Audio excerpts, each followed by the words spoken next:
کی طرف ہے. اگر وہ اشتیا قسم کے یا لطفیات قسم کے اشعار لکھتا ہے تو وہ اس کو برائی کی طرف لے جاتا ہے. لیکن ذکر قلبی، کیونکہ یہاں پر ذکر قلبی کی بات ہو رہی ہے، علماء کرام مفتیان کرام بعض اوقات ایسا بھی ہوتا ہے، میں نے ایسا دیکھا ہے. ایک بار کی بات ہے کہ میں قبلہ اپنے مرشد کے دربار پہ حاضر تھا. ہوا کیا کہ صاحبزادہ صاحب کے ساتھ علامہ صاحب سے پوری رات تکرار ہوتی ہے. مسئلہ پر پوری رات تکرار ہوتی ہے، ایسے نہیں ایسے ہے، ایسے نہیں ایسے ہے. یعنی اب وہ تکرار ہوتے ہوتے اس کے بعد پھر سوچنا، پھر بولنا. وہ جو سوچنا ہے وہ دل کا تخیل ہے، وہ ذکر قلبی ہے. تو علماء کرام کا جو ہے دن رات علماء باشد ایسا یہ بھی ہوتا ہے کہ ہم بعض اوقات کوئی ہمارے سے مسئلہ پوچھ لیتا ہے تو ہم بعض اوقات کتابوں کو تلاش کرتے ہیں. پھر ایسا بھی ہوتا ہے کہ پھر ہم غور کرتے ہیں کہ یار میں نے یہ کون سی کتاب میں پڑھا تھا، کس کتاب میں پڑھا تھا اور کیا پڑھا تھا. پھر اس پہ غور کرتے ہیں کہ یہ مسئلہ ایسا تھا اور اس مسئلے کو اگر اس طرح بھی لے جایا جائے تو کیا اس کے ساتھ ہوگا، اس کا جواب کیا ہوگا. اس سے نقصان شریعت کو تو نہیں ہوگا، یہ کسی شریعت قرآن کی آیت سے اس کا تصادم تو نہیں ہوگا. یہی تخیلات کے اندر علماء کا گم رہنا. اسی لیے تو علماء کے بارے میں فرمایا گیا نا کہ علماء کا سونا بھی عبادت ہے، جاگنا بھی عبادت ہے. 24 گھنٹے عالم دین جو ہوتا ہے وہ عبادت میں ہوتا ہے. خیر اللہ رب العالمین نے سائد مقدسہ کے اندر فرمایا کہ تم میرا ذکر کرو، میں تم مجھے یاد کرو.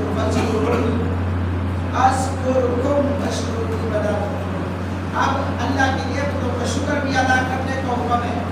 اگلی آیت مقدسہ اللہ فرمائے یا ایھا الذین آمنوا استعینوا بالصبر والصلاۃ. یہ ان کے لیے بھی ایک جواب ہے جو فقط کہتے ہیں کہ ہم تو بس ذکر ہی کرتے ہیں، نماز نہیں پڑھنے والے. فقط ہم ذکر کر رہے ہیں. وہ ذکر کرنا ایسے لوگوں کے لیے مجبوری ہے، مجبوری بھی ہوتی ہے کہ اگر ہم اللہ اللہ نہیں کریں گے تو ہماری ایمانداری کیسے کریں گے. یہ بھی ہوتا ہے ہم بھی اللہ اللہ کا لباس بس بھی ٹچ نہیں دیں گے تو ہمیں لوگ کیسے سمجھیں گے. تو ان کے لیے بھی یہ جواب ہے کہ میرا تخیل کہتا ہے.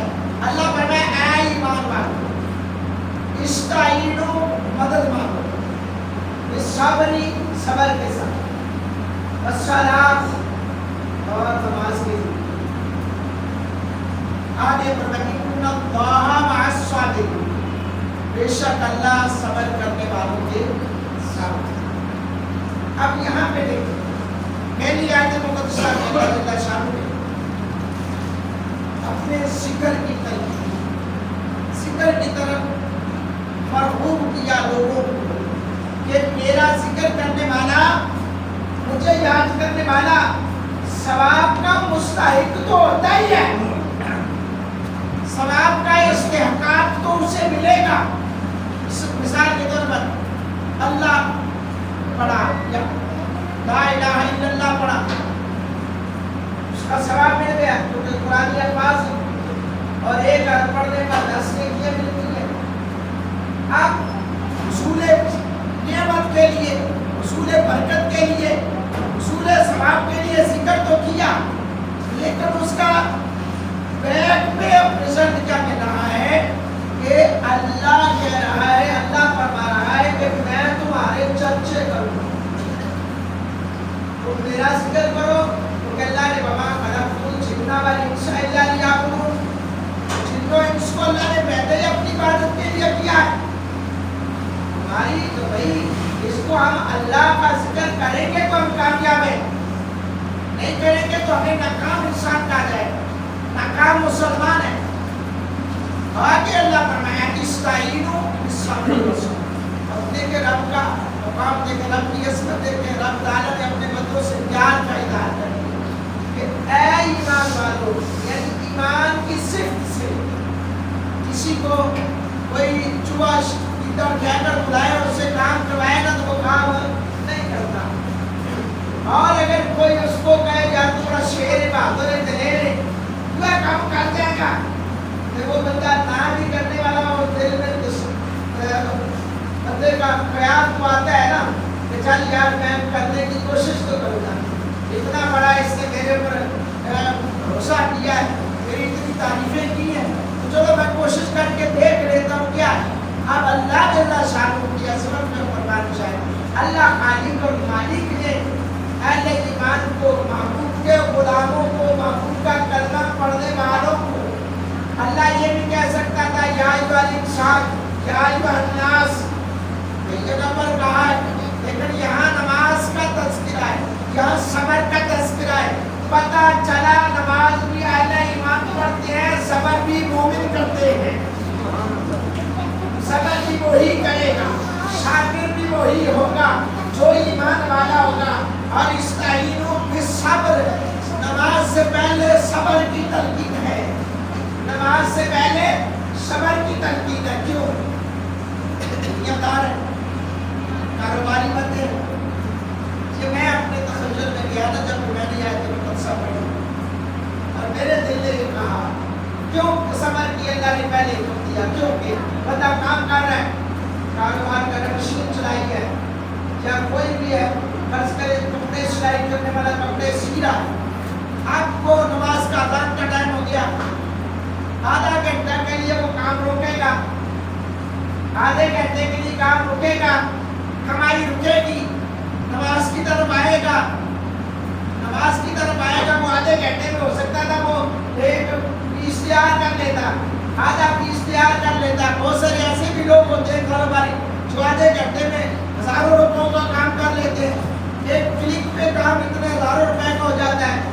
وہ آدھا گھنٹہ اس کا کام سٹاپ ہوا, اس نے وہ کیا کیا, صبر کیا. صحیح سمجھ ہے اچھی بات جو کیونکہ اللہ فرمایا استعینوا بالصبر, مدد مانگو صبر سے, والصلاۃ, نماز سے, نماز سے پہلے صبر. پتہ چلا نماز پڑھنے کے لیے صابر ہونا ضروری ہے. ہاں کیوں کہ اگر ہم نماز کے لیے صبر اختیار نہیں کریں گے اگر نماز نہیں پڑھیں, کام روکیں گے نہیں تو نماز کیسے پڑھیں. سب کو ساتھ خدمت آ جا رہا ہے, گاڑی روکی ہے, بڑی دور جانا تھا, لیکن نماز کا وقت ہو گیا, بلاوا آ گیا, نماز کا ٹائم ہو گیا, روک دو, فٹ پاتھ پہ لگا دی, نماز پڑھنا شروع کر دیا. آدھے گھنٹے میں, 10 منٹ میں, 20 منٹ میں راستہ خالی ہے, 10-12 کلومیٹر سفر بھی ہو سکتا ہے. لیکن رکا, وہ کیا کیا اس نے, جو وہ رکا اس نے کیا کیا, صبر کیا. نمازی صابر ہوتا ہے, نمازی صابر ہوتا ہے, نماز پڑھنے والا صبر کرنے والا ہوتا ہے. اور اللہ فرمائے ان اللہ مع الصابرین, بے شک صبر کرنے والوں کے ساتھ اللہ ہے, صبر کرنے والوں کے ساتھ اللہ ہے. اور کیسے اللہ ہے, اللہ اکبر, اللہ تعالیٰ کیسے اس صابر کی جو اللہ کا ذکر کرنے والا ہوتا ہے. اور نماز کو ذکر کے معنی میں بھی دیا گیا ہے کہ نماز ایک بہت بڑا ذکر ہے. مولا علی پاک فرماتے ہیں کہ جب میرا دل کرتا ہے میں رب سے باتیں کروں, میں رب سے کلام کروں, گفتگو کروں, اپنی دل کی حسرتیں, اپنے دکھڑے ٹوٹا ہوا دل, دنیا سے, دنیا والوں نے ستایا ہوا ہو, اور بندہ جب حالت نماز میں کھڑا ہے لیکن ہو توجہ, ہو یکسوئی, تو پھر مولا علی فرماتے ہیں میرا جب دل کرتا ہے میں رب سے باتیں کروں تو میں وضو بناتا ہوں, اللہ کی بارگاہ میں کھڑا ہو کر نماز پڑھتا ہوں, میں رب کی بارگاہ میں نماز پڑھتا ہوں. اور پھر نماز کے حوالے سے تو سرکار دو عالم صلی اللہ علیہ وسلم نے ارشاد فرمایا کہ حدیث پاک میں جب کوئی سخت تکلیف آ جائے, مہم پیش ہو جائے, صحابہ فرماتے ہیں کہ جب بھی حضور کو کوئی سخت مہم پیش آتی, کوئی پریشانی ہوتی تو سرکار کیا کرتے ہیں, نماز میں مشغول ہو جاتے.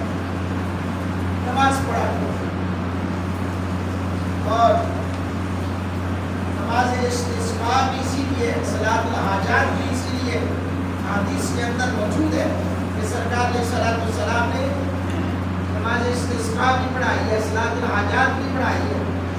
تو یہ ساری چیزیں ہمیں تعلیم دی جا رہی ہے، تعلیم امت کے لیے.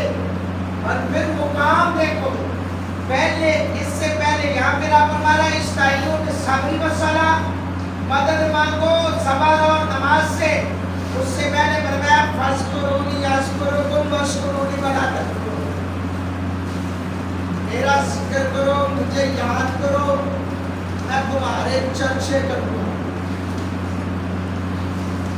چرچے کروں گا. آج دیکھو جنہوں نے رب کے ذکر کو ہر چیز سے پہلے رکھا، اپنی اولین ترجیح رکھا، جن لوگوں نے ذکر کو، فکر کو اپنی زندگی کا مشن رکھا، حضور کی سیرت کو اپنی زندگی کا مشن رکھا، آج 1000 سال سے بھی زیادہ عرصہ گزر کے جائے پھر بھی لوگ ان کے دربار پر حاضر ہو کر قرآن کی تلاوت کر رہے ہیں اور نماز پڑھتے ہیں، دعائیں بھی مانگتے ہیں. اللہ ان کے توسل سے ان کی دعاؤں کو قبول بھی فرماتا ہے اور ان کی حاجتوں کو پورا بھی کرتا ہے. یہ ہے ذکر کا مقام، یہ ہے ان لوگوں کا مقام جنہوں نے میرا لاہور میں لگایا ہو. کیونکہ میرا موضوع اگلے ہفتے انشاءاللہ اگلے جمعے گروگان پر شاہ کی سیرت پر ہوگا انشاءاللہ، کیونکہ آپ کا اسے بات بھی ہے اگلے ہفتے میں ہی انشاءاللہ. میرے دوستو، میرے محبوب علیہ السلام کے غلام نبی رحمت صلی اللہ علیہ وسلم سے پیار کرنے والوں، کاش ہم آج کے اس دور میں بڑے ذاکرین تو نہیں ہم بن سکتے کیونکہ ٹائم نہیں ہے. یعنی ہر وقت ان سے آپ ذکر کرتے رہے، ہاتھوں سے کام کرتے رہے. ویسے تو نمازی ہر وقت جو 5 وقت کا نمازی ہوتا ہے نا، وہ ہر وقت اللہ کے ذکر میں ہی شامل ہوتے ہیں.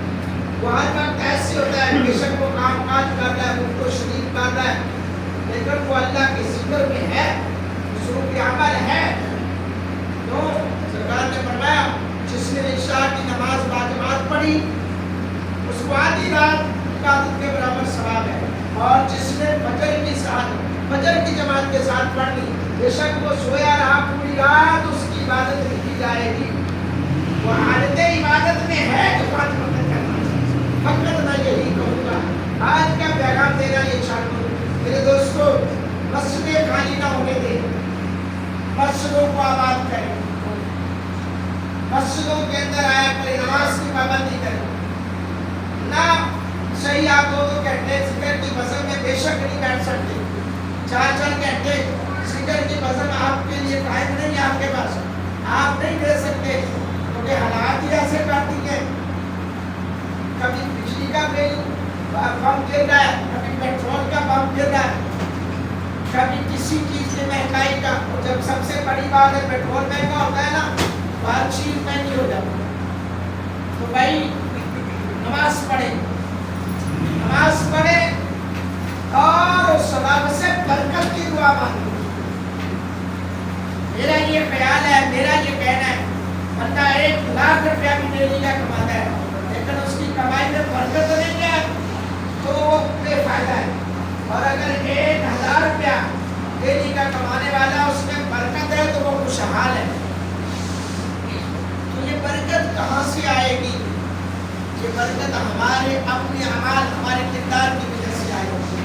ہم جب نماز کا وقت ہو سب کچھ بند کر دیں، جو آپ کی قسمت ہے، جو میری قسمت ہے، اس سے زیادہ اور وقت سے پہلے کبھی نہیں مل سکتا. جو جتنا مرضی کر لیں، جیسے مرضی کر لیں، لیکن قسمت اور وقت سے پہلے نہیں مل سکتا. بہرحال میرے دوستو، میرے کریم آقا علیہ السلام سے پیار کرنے والوں، آج مسجد آپ کہیں بھی رہتے ہیں، فجر میں آپ گھر میں ہیں، عشاء میں گھر میں ہیں، آپ اپنے گھر کے قریب جو مسجد ہے وہاں نماز باجماعت ادا کرنے کی عادت کریں. آپ کام پہ آتے ہیں، کہیں بھی کام کرتے ہیں، وہاں پہ دیکھیں مسجد ہے قریب، وہاں نماز پڑھیں. یا جہاں آپ کام کرتے ہیں اس جگہ پہ تھوڑی سی جگہ کو تصور دے کہ نہیں میں نے یہاں نماز پڑھی. آپ کو مسئلہ ہے، مثال کے طور پر آپ کے مالک کو مسئلہ ہے، آپ کے اوپر انچارج کو مسئلہ ہے، تو اس سے پہلے ہی کاش وہ دور آ جائے کہ ہم اس طرح کی ڈسکشنیں کرنے سے پہلے، کام پہ رکھوانے جانے سے پہلے یہ ڈسکشن کریں کہ بھائی میں نے نماز پڑھ دی، میں نے نماز پڑھ دی ہے۔ میں کہتا ہوں کبھی کوئی مالک نہیں آپ کو کہے گا کہ بھائی آپ کو نماز کے لیے اپنی پکڑ دی، وہ خوش ہوگا۔ لیکن یہ جو آپ بات کرتے یہ بھی غلط کرتے ہیں، پڑھنے نماز گئے 10 منٹ کی نماز ہے تو وہاں گھنٹے کے لیے چل یار تھوڑی دیر کمر سیدھی کر لیں، لیٹ جائیں۔ تمام مالک کو پتا ہے، چارج کو پتا ہے نماز پڑھ کہاں گئے تھے جی؟ نماز پڑھنے گئے۔ ہماری غلطیوں کی وجہ سے بعض جگہوں پر نماز پڑھنے سے روک دیا جاتا ہے۔ کیوں کہ بھئی آدھا گھنٹہ فرض کرو نماز کے لیے 10 منٹ یا 15 منٹ کا ٹائم ملا، ہم وہاں پہ آدھا گھنٹہ لگا کے آ گئے۔ ہاں کبھی ایسی مجبوری بن گئی، مثال کے طور پر تعارف کھانے میں جانا تھا، رش تھا، پرابلم بنتی کوئی سیریس مسئلہ ہے، لیکن ڈیلی بیس پہ ایسا کرے گا تو کوئی بھی پاگل نہیں سمجھ جاتی ہے لوگ، اور عموماً ایسا ہوتا ہے۔ یہ ہم زیادتی کریں گے، اگر ایک بندے نے اجازت دے دی ہے تو اس کا ناجائز فائدہ ہم اٹھا رہے، نماز کے بہانے سے آپ جا کر دیکھ رہے ہیں تو یہ ہم غلط کریں۔ مسجد میں ہے، ہمارا کام ہے نماز پڑھے، لیکن یہ بھی بات ہے فیکٹری میں آئے، کام پہ آئے تو نماز پڑھی، گھر میں گئے تو نماز نہیں پڑھی، کام پہ آئے تو نماز پڑھی، گھر میں گئے تو نماز نہیں پڑھی۔ کیوں کہ فیکٹری میں چل یار اسی طرح اثر اور زور کے ٹائم کو آدھا گھنٹہ ریلیف مل جاتا ہے، چلو خیر ہے، تو گھر میں مغرب عشاء فجر سونے تھکے ہوئے کام کاج میں یہ بھی غلط کریں۔ وہ میرا پروردگار جانتا ہے سب کچھ، اور یہ کرامن کاتبین یہ لکھ رہے ہیں میرا اور آپ کا حساب کہ میں کیا کر رہا ہوں، آپ کیا کر رہے ہیں، یہ سب کچھ لکھے قیامت کے دن ایسے دستر ملے گا بھرا ہوا، پھر ہم دیکھیں گے تو انکار بھی کوئی نہیں کر سکے گا۔ کیوں انکار اقرار کرتے ہیں منہ سے، یہ زبان بند ہو جائے گی، یہ بولیں گے، یہ بولیں گے، یہ آنکھیں بولیں گی، یہ ایک حصہ بولے گا، یہ پاؤں بولیں گے، یہ کان بولیں گے، میرے خلاف آپ کے خلاف گواہی دیں گے۔ یہ زبان بند ہوگی، یہ نہیں بول سکے گی، اس کے اندر سکت نہیں رہے گی، بندہ کہاں سے انکار کرے گا، کہاں سے انکار کرے گا؟ لہٰذا وقت کو غنیمت جانے، 5 وقت کی نماز کے عادی بنے۔ اللہ میرا اور آپ کا حافظ ناصر ہو، نبی رحمت صلی اللہ علیہ وسلم کی